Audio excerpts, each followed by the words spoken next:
Hello everyone, and welcome to another exciting tutorial in which we are going to look at the Cambridge A-Level Practical 4 paper for May-June 2020. And as usual, we are going to focus on the graphic design aspect. So let's dive right into the question. Question 1, it says, using a vector graphics application, recreate this image of a Wi-Fi signal strength meter. So we are going to recreate this image using the surround, the scale, and the needle. They've been listed here so that I can have a better look. And after that, we are supposed to export them in scalable vector graphics and transparent bitmap as their individual names: surround, scale, and needle, all followed by your candidate number and center number.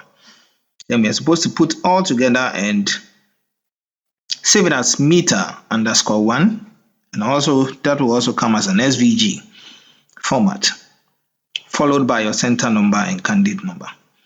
Export the image using the same name in a non-transparent bitmap format with a width of 600 pixels.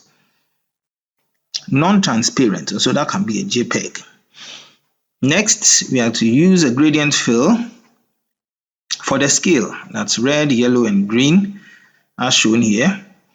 And then we are going to put that gradient filled scale back into the surround and attach the needle as well, so that we have a complete image of a Wi-Fi strength device. And that will be saved as meter2, followed by your center number and candidate number. And we are supposed to export this image as same in a non-transparent bitmap format with a width of 600 pixels. And that is for 43 marks. That's a lot.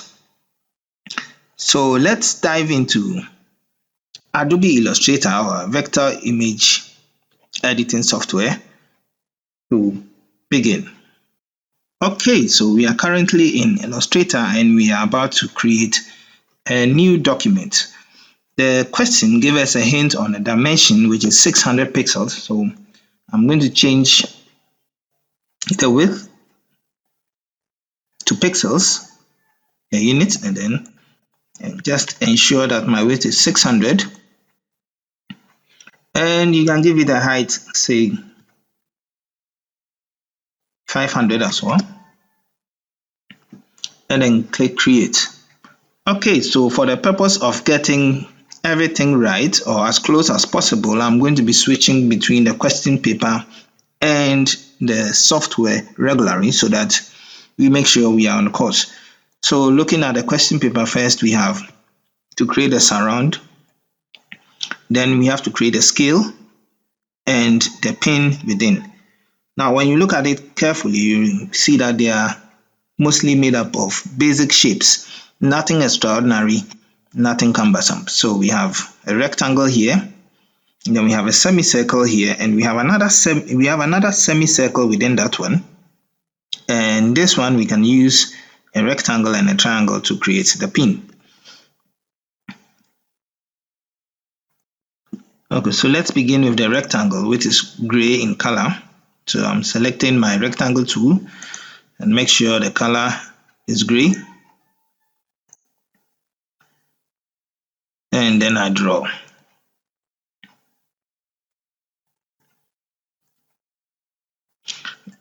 Let's see if there's an outline. Yes, it has an outline. So still my stroke, I maintain it as 1.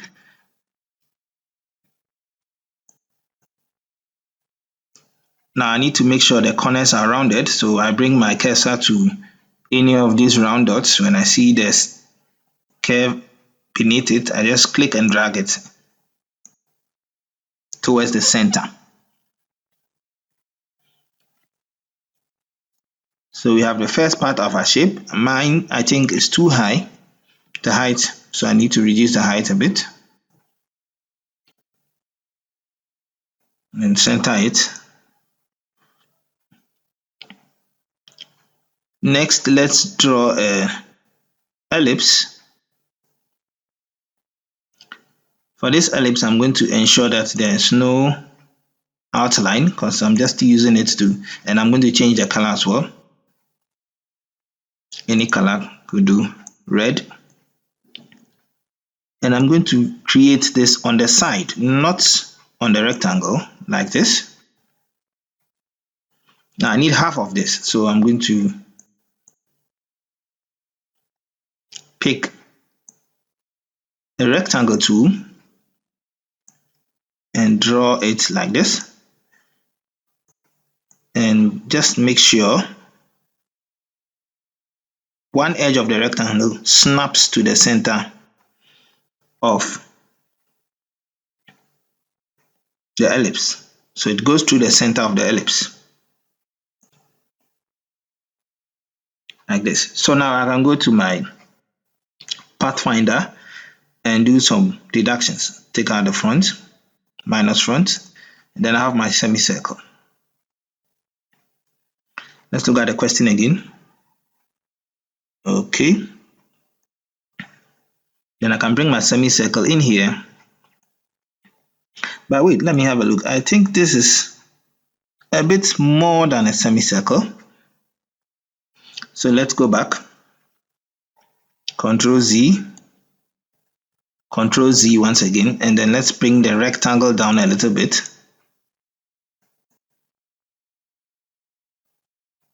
Not too much. I think this will do. And then we go to the Pathfinder again and then take that one out.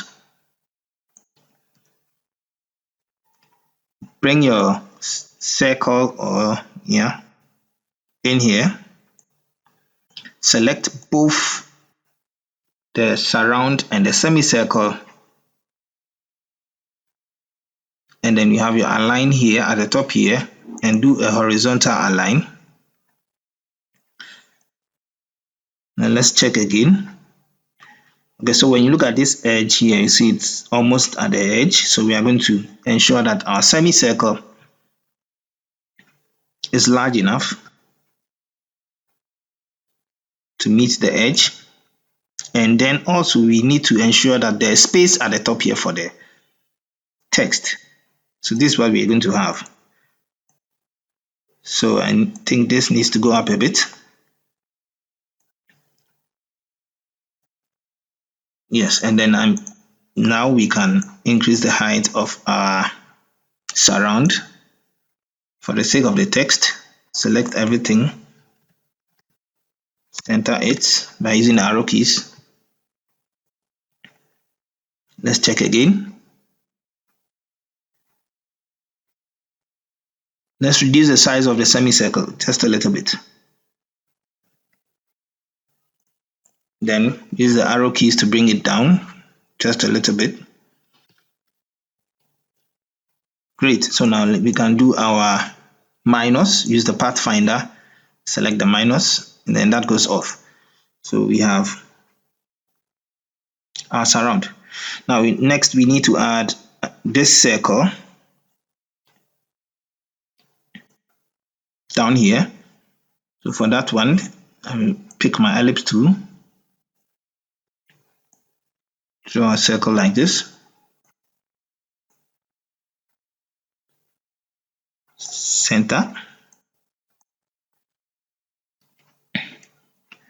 and I'll select the surround and the semicircle or the circle that I've just created. Let me ensure that the circle goes up a bit like this, and then pick the shape builder tool. Then let's add this to this like this. So we are done with the surround. Let's check if yeah. Now we need to add a text. The text is a sans serif font, means text with no extensions at the ends. So to keep things simple, I'm going to go with Myriad Pro,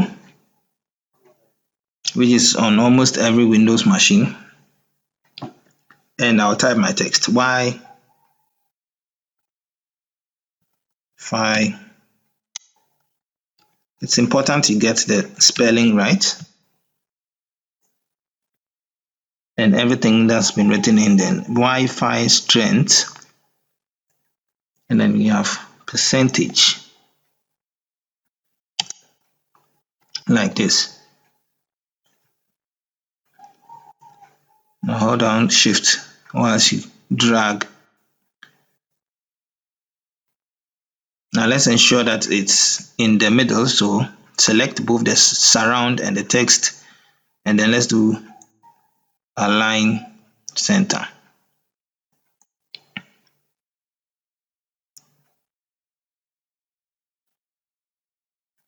Now what's the next instruction for this one? For the surround, export each individual part as scalable vector graphics format and in a transparent bitmap format as surround.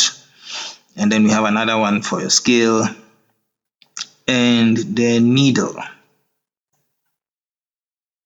So I'm going to quickly create another layer on which we are going to create our scale. So down here, I select create new layer. Let me even name them surround. And then this is going to be my scale. And then the last one will be the pin. But let's deal with the scale first. So I'm going to ensure that the scale will fit in here. So first I'll pick my pen tool and ensure that I have no fill, but I have a stroke of at least one. And I can either hide or lock my surround.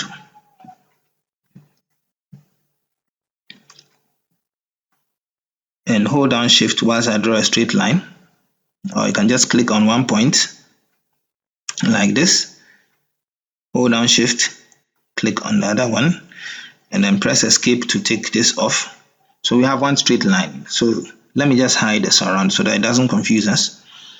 Yes, we have one straight line like this, which is correct. Bring it up, select your rotation tool or R. When you do that, you have this blue crosshairs. Click and drag it down to the bottom like this. Hold down Alt, then you see this double arrowed. Click on that anchor once, and then once again you click, you see this crosshairs with these dots beneath it, and click again. Now we're going to create a division. So you type in here 360 divided by 24, and I'll explain. And then click copy. Next, you hold down Control and press D for duplicate repeatedly till your division goes entirely around the circle. So that's your 24.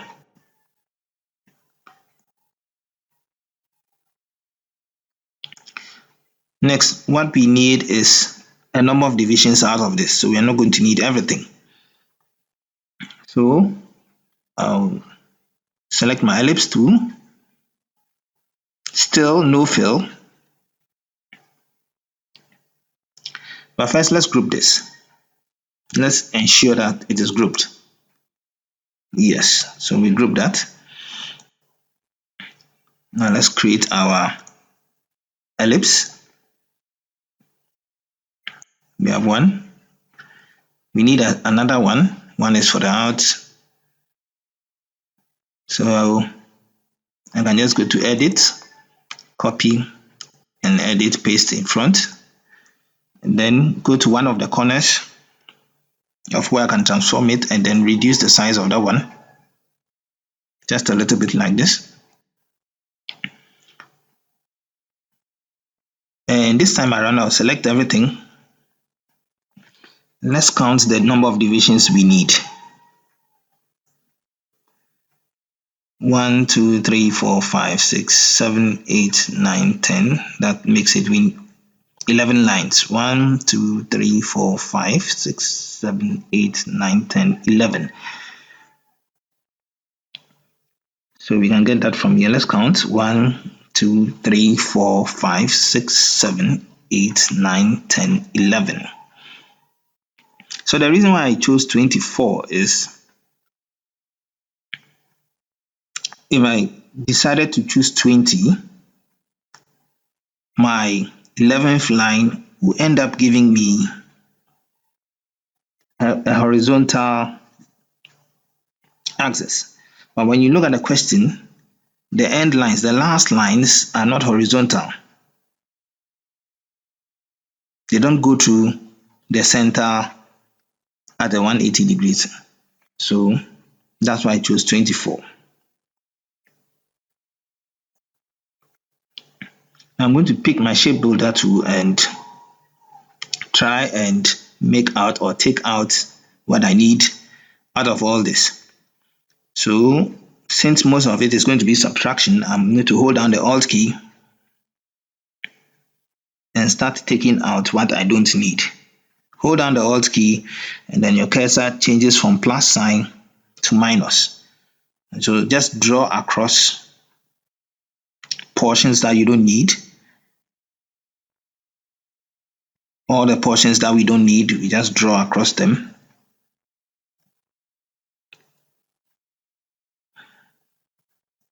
Make sure you hold down the Alt key once you're doing that so that it takes everything out that you don't need.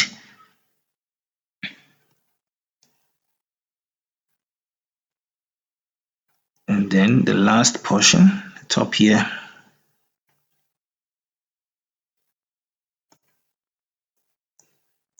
Great, so we have our division. So this we can also group. Next, we need to add the numbers. So to add the numbers, we once again draw an ellipse.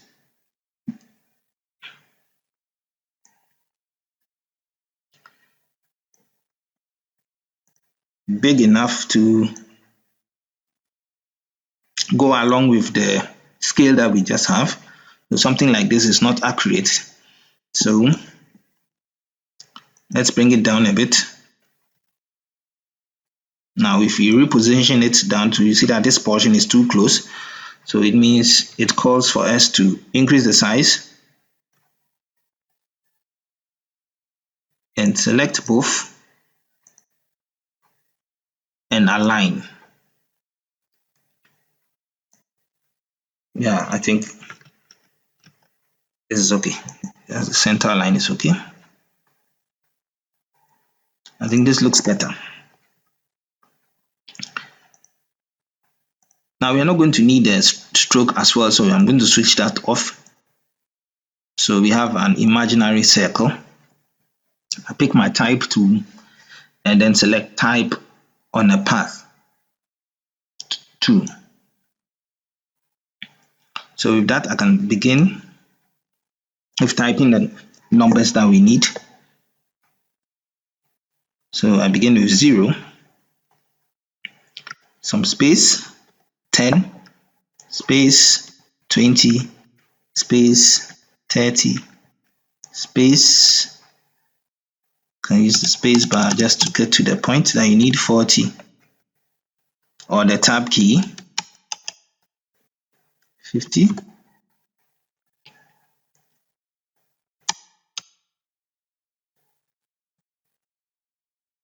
I'm using a combination of both.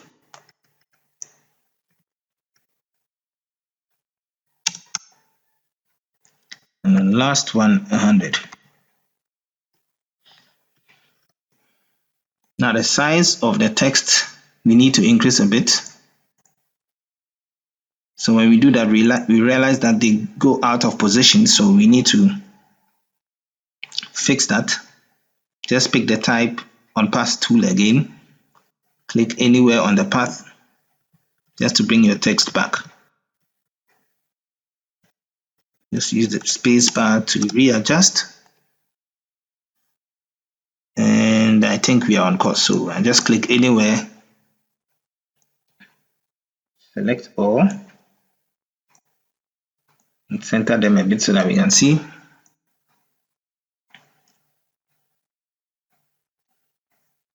this will be saved as the scale.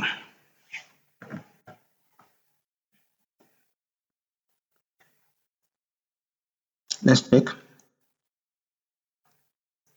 I think the 100 is a bit off the last line, so I'm just going to use the space bar to correct that. And the 50 as well must be centered like this.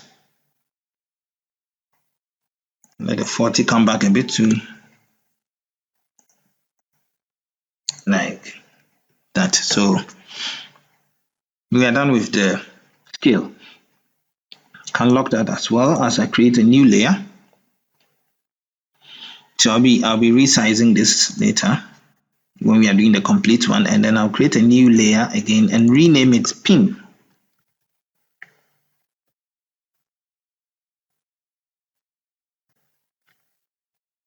Now to create a pin, all I need is a rectangle. So I'll pick my rectangle tool, change the fill color to red and then the stroke to black.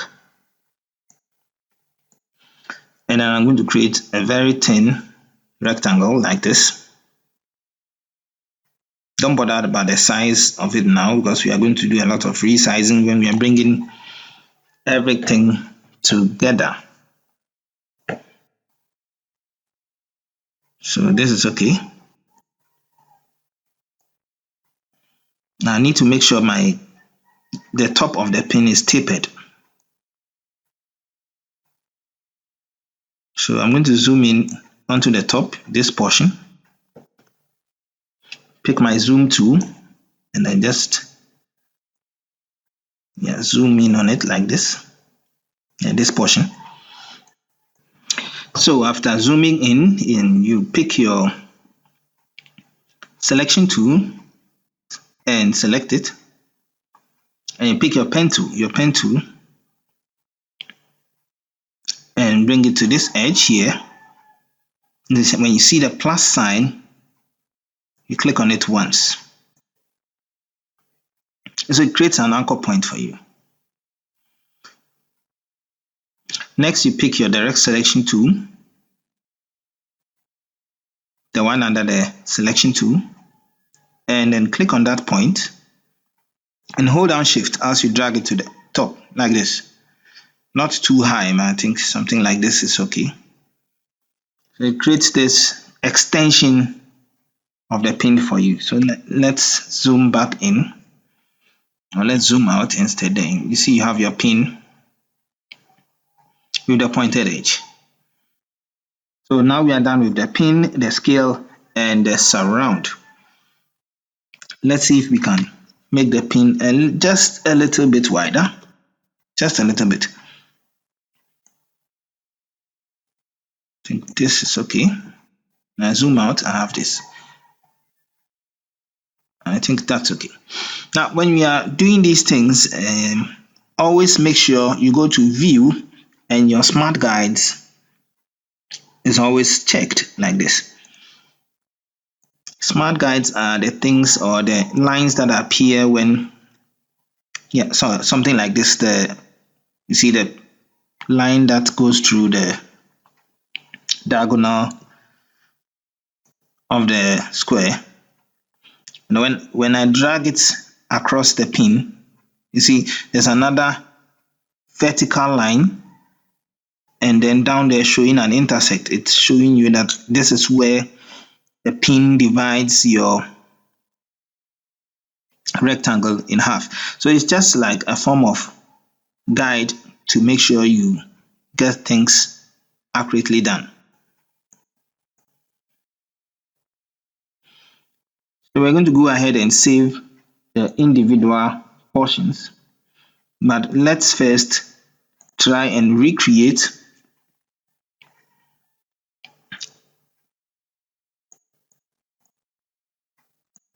what we have on the question paper as a full image first. So this is what we are supposed to end up with. So first, let's deal with I think the surround is okay. Let's deal with the scale. Select the scale, hold down shift whilst you resize it. think the scale should go with the numbers, so group that, then scale it down and bring it somewhere in the middle. Now the pin should go behind but should be in front of the scale. So I'm going to bring the surround in front. Let's see whether that will work out. Great, that will work out. So now I'll select the pin layer and then bring it down a bit like this. You realize that some resizing needs to be done down here, which we'll look at that. But first we need to look at the angle at which. So it's somewhere around just before 55, or let's say like 53. And let's have a look at the pin again. You see that the bottom half is a bit wider than the top half. So we're going to do some correction on the pin. So let's quickly get that done before we continue. So I'm going to hide the scale and the surround once again. Bring up our pin. Let's deal with the height of the pin as well. I'll hold down shift. So drag it up like this.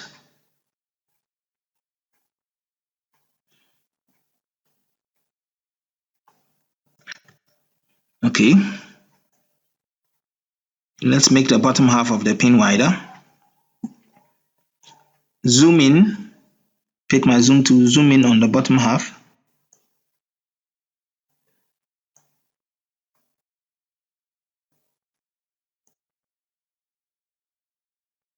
Like this, and then I'm going to pick my direct selection tool and select, drag and click over the bottom half of the pin like this.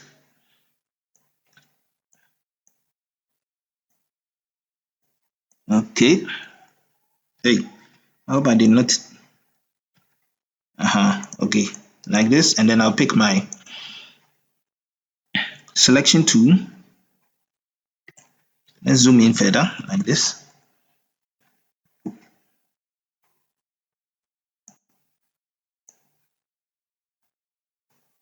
Double click on one corner, hold down shift and drag to your left, to your right, sorry.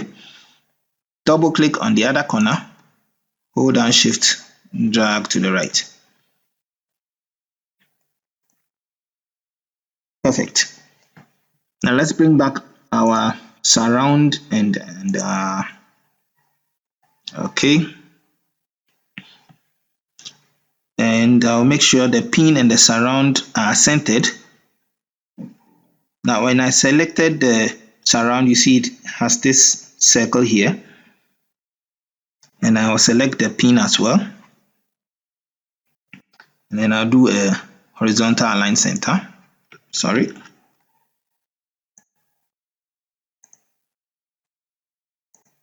Select both.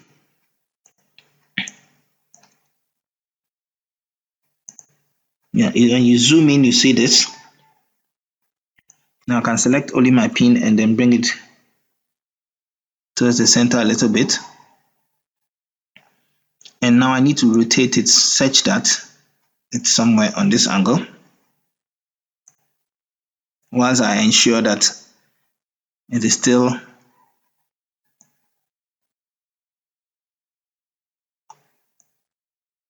let's be sure of the height of the pin.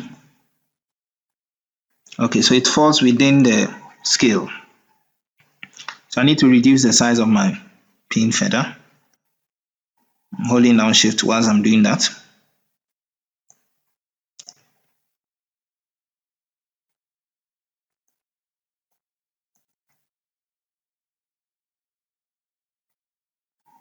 I think this is okay.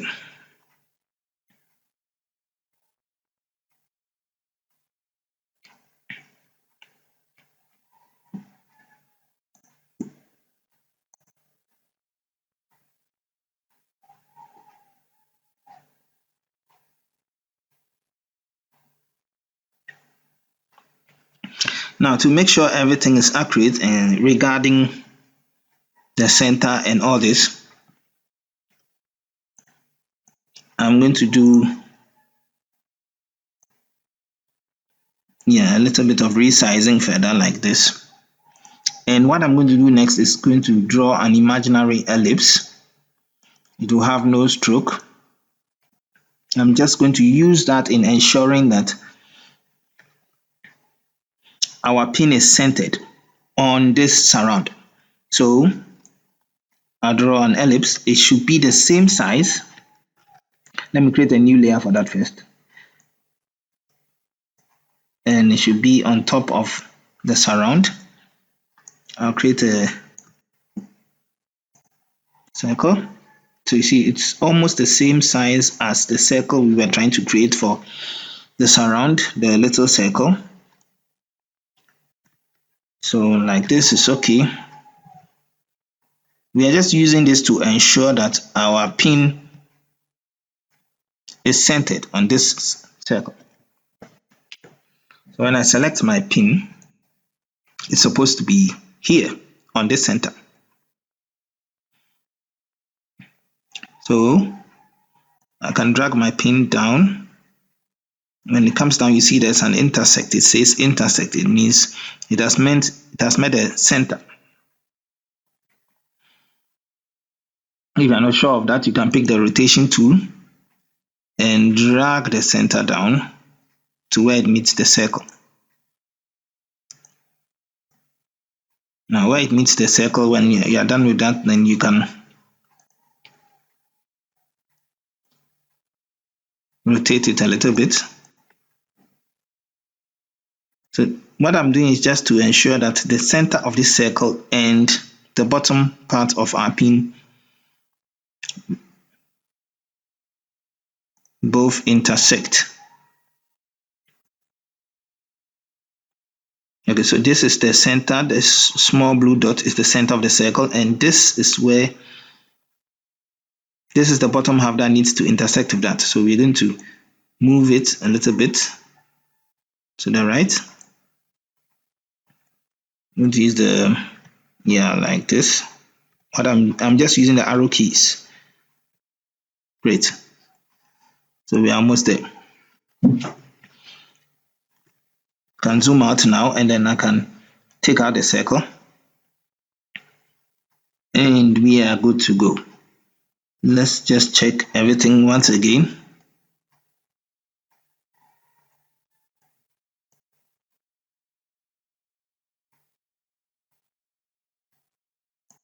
I think the scale can do with a little bit of increasing. It's just a little bit. Yeah, and that will mean our pin will also have to increase size a little bit so that it still falls within the range. Great, so we can save. So first of all, you always need to make a save as the Illustrator file. Actually, the Illustrator file itself, you need to save it as that, so you can just name it any name. That is not required by the question, but I think, and it's advisable to save your work every 5 minutes. So now if you're caught up with time, at least you'd have had something done. So now we're going to do the individual savings. So all I need to do is use the I to hide what I don't need, and then just save what I need. So we begin with the surround, then in the scale, and then the needle. In what format do they want it? They want it in SVG format and in a transparent bitmap format. So we are going to have 6 files in all that we are going to save. And in all instances, we are going to add our center number and candidate number. So 6 files in all, 2 for each. And then the last one, we are going to export the final image as meter in a scalable vector graphics format, followed by, so 7 files in all. export the image using the same name, non-transparent bitmap format with a width of 600 pixels.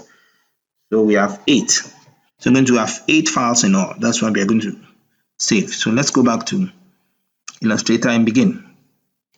So first we have have to go to Save As. We have SVG down here, surround underscore my center number underscore candidate number.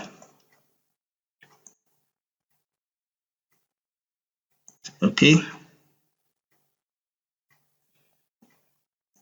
Going to do the same for the transparent version.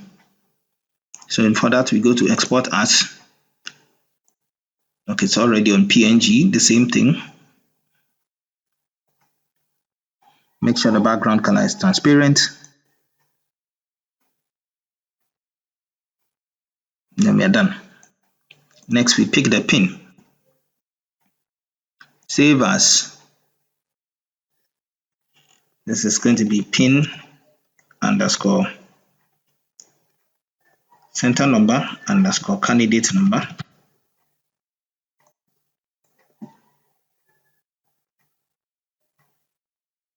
Then export as PNG transparent.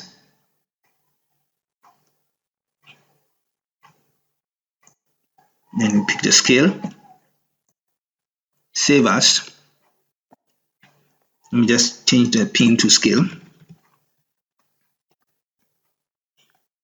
Sorry.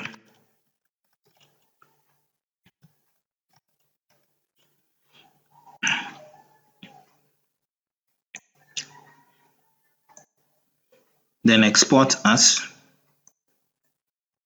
PNG transparent.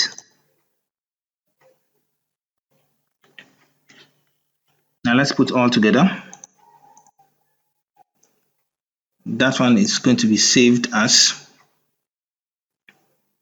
let me be sure, is it saved as an SVG? Okay. Save as, change the name to meter 1.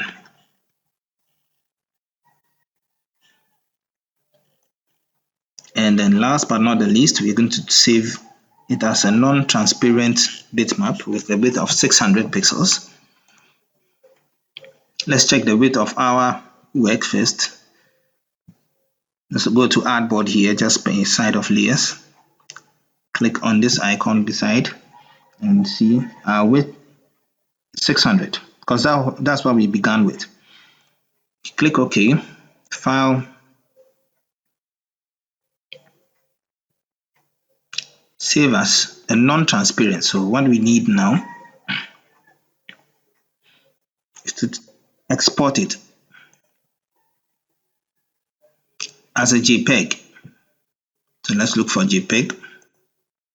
We have that here because that is non-transparent, and then click OK.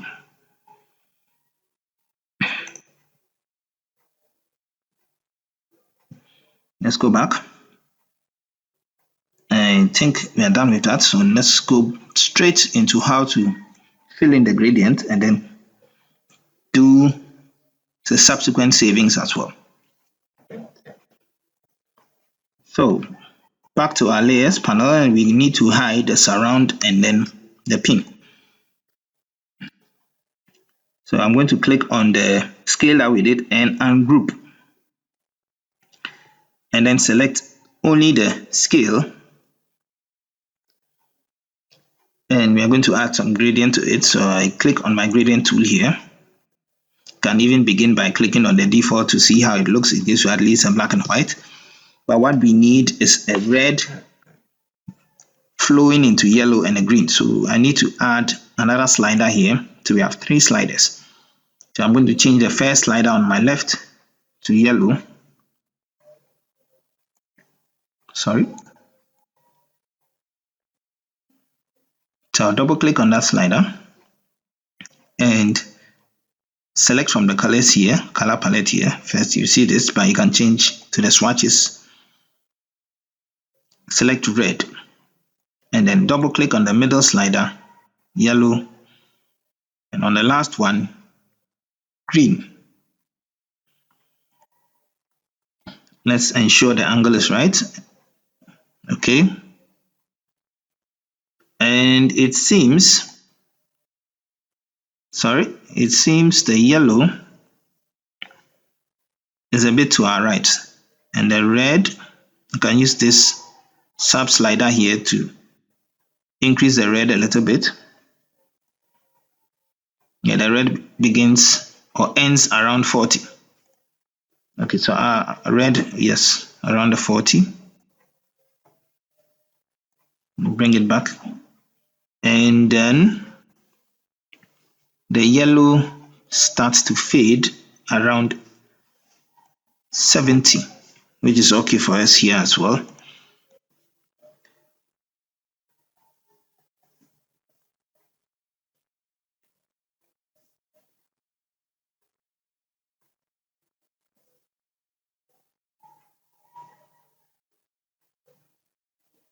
Okay, so I think we are done with the gradient fill. But we realize that our divisions are now behind the scale. So we need to bring that forward. So you realize that when you click on it, you see that the divisions are there, but they are behind it. So we need to right click, arrange, and bring to front. Or we can select them from the layer here, this group here, like this. You just drag it to the very top. And you still have your scale and your numbers, everything intact. And then we are supposed to save this individually as a scale 2 in an SVG and a transparent. Okay, so file, save as. It's going to change the scale, add 2 to it.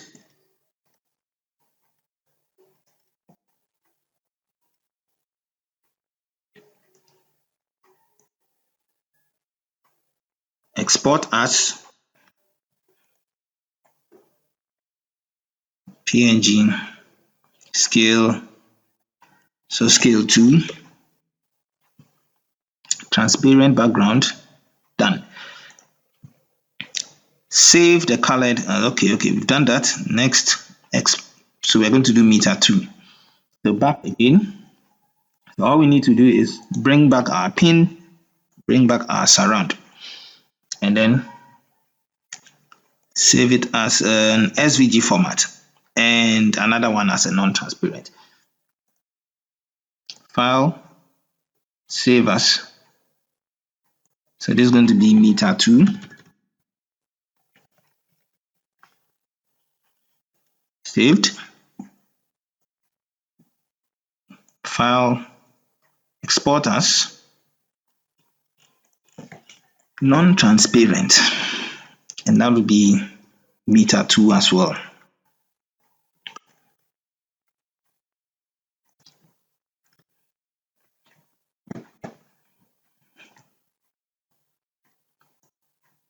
Let's check again. Great, so that will do for the Illustrator part.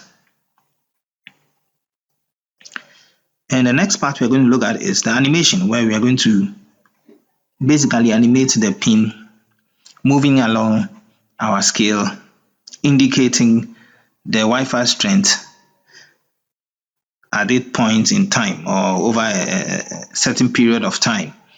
Well, if you have any questions, suggestions, or comments, you can leave them in the comment section.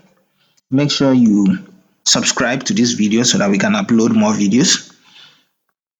And till I see you in the next tutorial, enjoy the rest of your day, and it's bye.